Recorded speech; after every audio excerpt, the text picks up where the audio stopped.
capacity as SEC representative of the Student Athlete Advisory Committee. I'm just wondering, you're in a unique position when it comes to all this talk of unionization and all that at Northwestern. You got some feelings on it, and are you communicating feelings with your teammates and stuff and telling them what you think about it?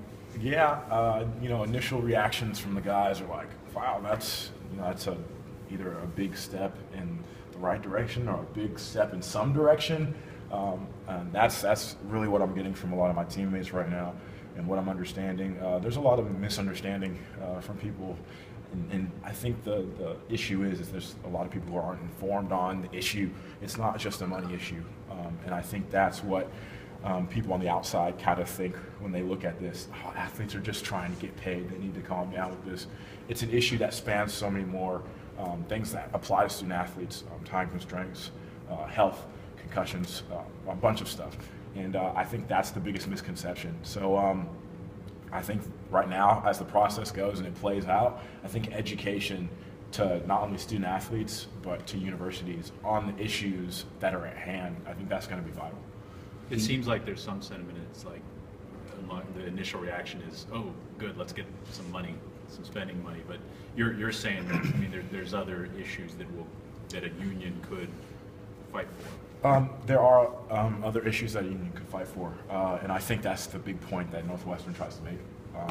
And their situation is different than a lot of other universities, because the ruling applies to private universities, and I think that's one of the things that a lot of people don't know as well, is that the ruling hasn't been extended to public universities, but that's a whole other issue in and of itself, and it'll pan out.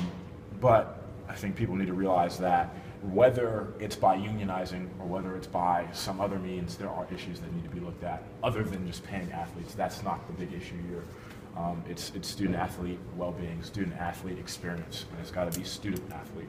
And I think that's the biggest issue. There's a lot that goes into that umbrella. Is there one or two things that stand out the most? What should be the biggest priority? One of the things that we're looking at is, everyone wants to talk about money, and that's the whole full cost of attendance issue. A scholarship covers room, board, tuition, and things like that. But then there's another category that says full cost of attendance, and that's the money that it takes to get clothes for a new semester, get some shoes to wear, money to get some gas to go home, things like that. And that is something that's not covered by tuition. And so when student athletes, you always hear the story of a student athlete who didn't have enough money to get pizza on the weekend. That unfortunately does happen in some situations, and that's kind of what the money issue is about. Now, when you look at injuries, player injuries, and I know they do a great job of it here, but there's no mandate across the board for institutions and how they deal with injuries when players leave and ailments that they have. That's a big issue that's on the table. And quite frankly, student athletes want to know that they're going to be taken care of after they've committed so much to a university. They think that either the university or the NCAA should look out for their interests as well. So those are some of the things that are swirling around, and we really don't know how it's going to play out. I can say that here at Georgia, we haven't talked about those things like that. Guys are kind of focused on football right now, and we'll be watching as the landscape of college sports changes, and as these decisions are made. My opinions are my own. My opinions say that, hey, there are issues. Do I think this is the way that we're going to fix those issues? I don't know, but I think that we're taking a step forward in the fact that this is getting out there and we're noticing these issues. And there's been other outlets for student athletes to reach out and to voice these opinions. And quite frankly, not all student athletes know how to go about that. And so this is a different way. Do you think that you guys should be considered employees? Do I personally think that? Now, with all the benefits that come with being considered an employee, there are also drawbacks and negatives. One of those being your income is taxable when you get income. Another one is mandatory hours. Right now, the NCAA can mandate that. When the university becomes your employer, the university can mandate that, and that kind of comes up to the discretion of your president and your head coach, and that kind of scares me. Not about here, but at some universities, it could be a little bit overkill. And that really goes against kind of some of the issues that we were trying to fix you open up other doors. And right now, we don't really know how that would play out, but it kind of looks like it could be kind of counterproductive in some of the things that are happening. So I don't consider myself personally an employee of the university, but I feel like regardless of if I'm an employee or not, some of these issues should be looked at. Do you feel responsible for informing some of the guys on your team since you hold this position? Yeah. I think it's everyone's duty to be informed and not just jump to a conclusion.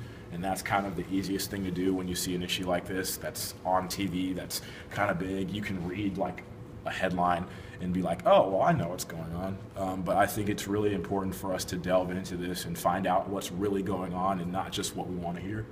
And I think that's what I've been doing. I've been trying to sit down with guys. Some guys have just come to me and asked me what's going on, and I've had to tell them, hey, I'm not even completely updated on everything that's going on. I'm still learning about this process and everything today. And I think one of the big things that everyone's kind of figuring out is this applies to private schools right now. And I think that's one of the big pieces of information. And as information comes in, I'll continue updating them. What about the whole, I guess Georgia's a right to work state as a bunch are. Does that figure in at all?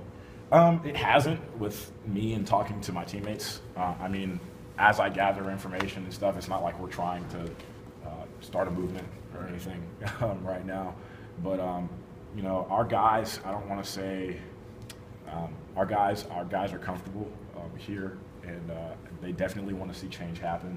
But I don't necessarily see this as the avenue that they're wanting to take right now. Does the Colton Houston situation come up?